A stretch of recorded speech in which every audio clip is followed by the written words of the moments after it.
Welcome, James Shannon, and welcome to our viewers for Season 2, Episode 6 of our Stew&Cocoa podcasts. This is our 5th podcast involving the Inspirational Business Leader Award. And again, welcome, James Shannon of Redbrooks. Hi, James. Hi. Yeah, thanks for joining us. I guess the first place to kick off, we've spoken at length about Redbrooks, but I think it'd be a good idea for you to give us a summary as to core services, core values, and what made you choose moving to Redbrooks. Okay, so again, hello everybody. Redbrooks for me, well, as we are a relatively small contractor, principal contractor and subcontractor. We have 3 elements to our business. We have a Redbrooks Steel, Redbrooks Design, and Redbrooks Build.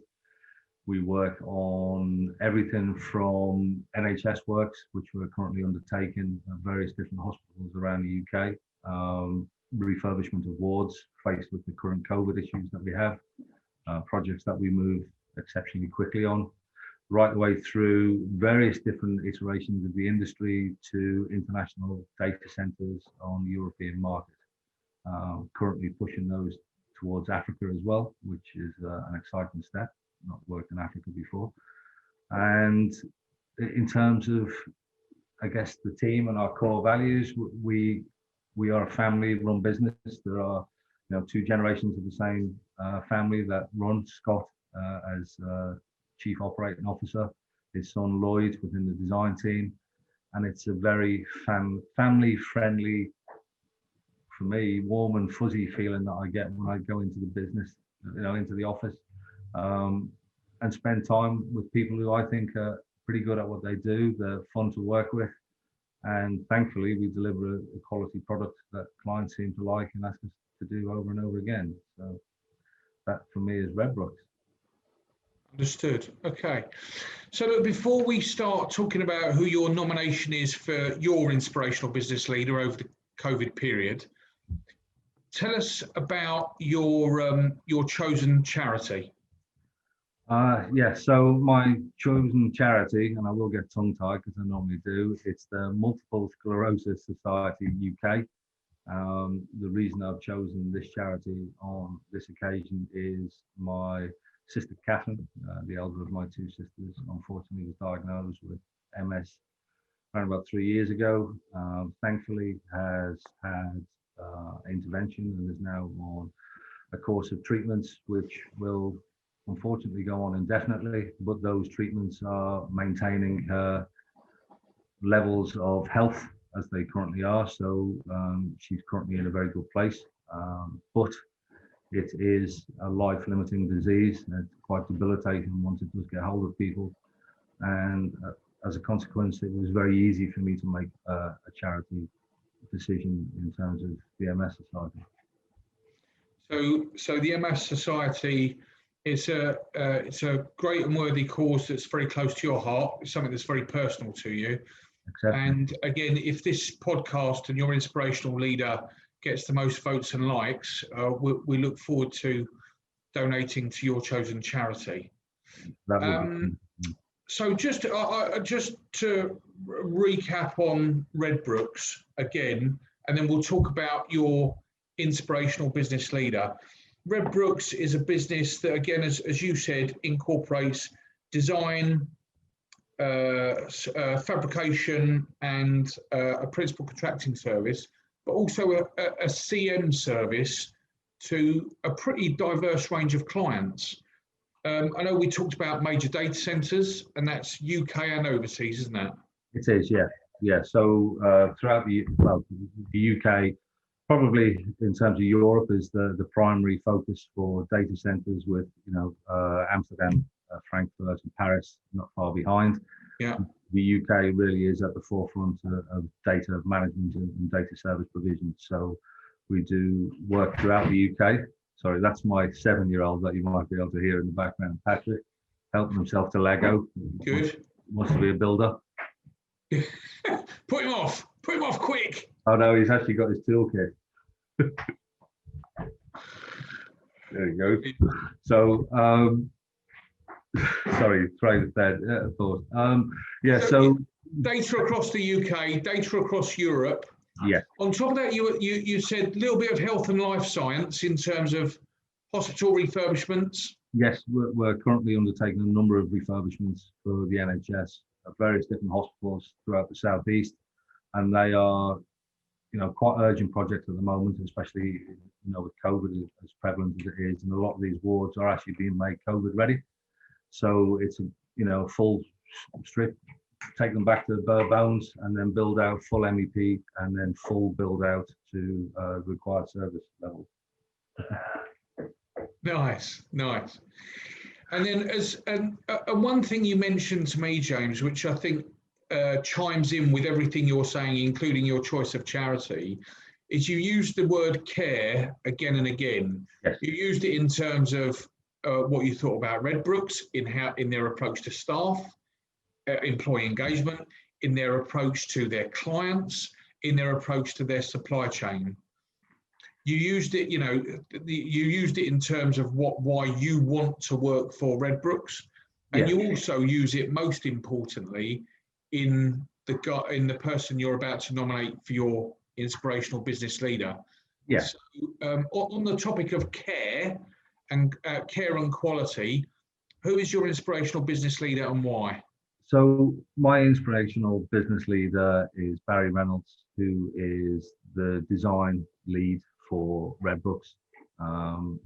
Barry is, in my opinion, a wonderful guy, and as I said to you, he's one of those people that buys in so much to the product, the end product that he is there designing on behalf of the client, that he almost becomes the client. He cares so much about the product and about the product being right, from all aspects of design, that the cliche in terms of cutting somebody in half and having the brand through them, he buys into that. So for each and every client that he works with and for, so if it's the NHS, cut him in half, he's got NHS blue, NHS right the way through. He has, and as I said to you before, it's a quality that you don't see in everybody, but that adoption of client values, that client needs as well. So there are things that, as we all know in the world, there are things that the client think they need, and there are things that the client aspires to have. And some of those don't always merge. And it takes somebody who really understands what the client does need and what the client can get for the money that they're prepared to invest as well, to be able to bring all of that together and to be able to merge it, but also to have the strength within them to go back to the client and say, are you sure this is what you want? And things like I told you in terms of designing out, building it up and modeling it, and then doing walkthroughs in terms of that space to understand the function of how those designs actually come together and the practicalities of then third party use, a year down the line from delivery. He just gets it, he cares, and he will go back to clients and say, I think you've made a mistake, in the right type of way, and invest that time with the client to make sure the client really understands that their brief doesn't match what is needed for the product of choice. And that's rare for me. As I said to you, there are quite a lot of people that will tick a box, do the day work and not live it, but Barry will put in the hours, and he'll go beyond hours, and I have to tell him to stop working late at night and sending me emails at God knows what time in the morning. But he does, he lives it, and he really has this wonderful ethos towards making sure that clients get what they need, that element of care. And like we said, he's a good exponent for how great design, based on really appreciating, understanding and caring about client needs, can improve lives. Yes, and also, even when you're looking from the stuff that we've been doing with the housing associations, where we're working with a number of housing associations to be able to help them with their portfolio and the development there. Being able to look at, because they're generally land-led deals, they already come through with planning, but to be able to look at those planning documents and actually say, you're wasting space here, or you're not getting the right type of functionality out of these areas. Yeah. If we rotate a staircase around by 90 degrees.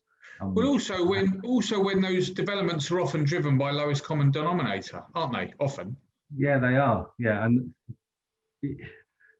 Barry has obviously had the experience, as of many of us, in terms of the old cliche of flat bashing. That was hopefully something that is now left behind, because I really don't like the thought of people living in something that has been chased down to the lowest level of design quality, and Barry will make sure that the design doesn't dumb itself down to a point where it becomes a place where people wouldn't enjoy living, and people wouldn't have the right type of life by living in that product, because he cares about it. So he'll quite happily bang heads with me when I'm saying that we need this by this time and we need to have a look at these particular outputs.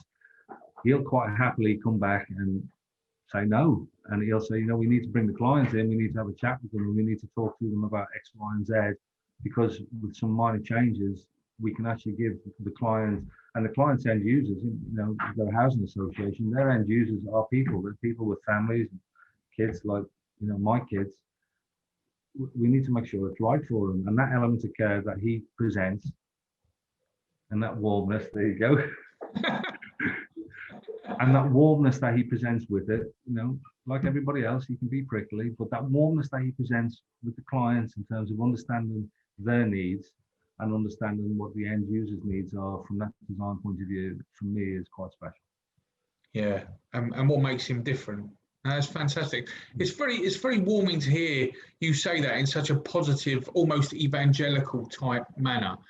It's refreshing, especially in the current market, which is so often driven by margin, savings improvements, and ultimately, possibly client care going to the back of the queue, or certainly falling down the order.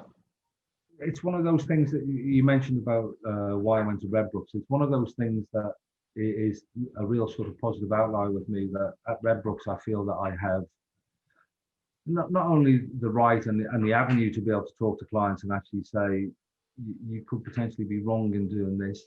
It's a reinforced thing. It's something that sits within the business across everybody. We actively care about each other. We actively care about each other and the work-life balance that everybody has. And we actively care about the place that the people within the team have with the clients as well. And we actively care about that end product. It's very much akin to the outlook on life that I experienced when I was at Lendlease. Lendlease are a wonderful big corporation, multinational, operating, right the way around the globe. But their balance and the way in which they looked at their staff and employees was second to none.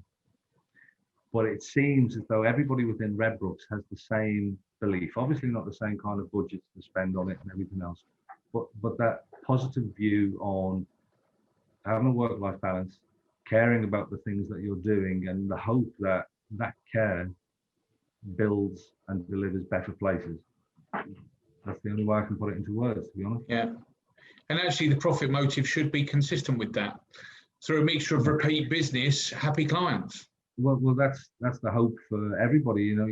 You hope that if you are delivering what clients need, helping them get a betterment on the things that they think they knew or needed when they came through the door, hopefully there's that desire for them to come back to you to be able to set that expertise again. It also helps clients in terms of reinforcing what their brief should be. So if they do choose to go back out to the market to other people in future, they go back with a reinforced understanding of what we believe is right, and they carry that with them to other places.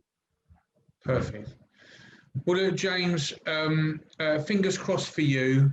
Fingers crossed for the MS Society. A big well done to Barry Reynolds, the nominee, and a hello to your son Pat. It's Patrick. That told you. Exactly. Sorry, Patrick. And listen, thank you for your time, and yeah, have a wonderful Christmas. I wish you well, Tony.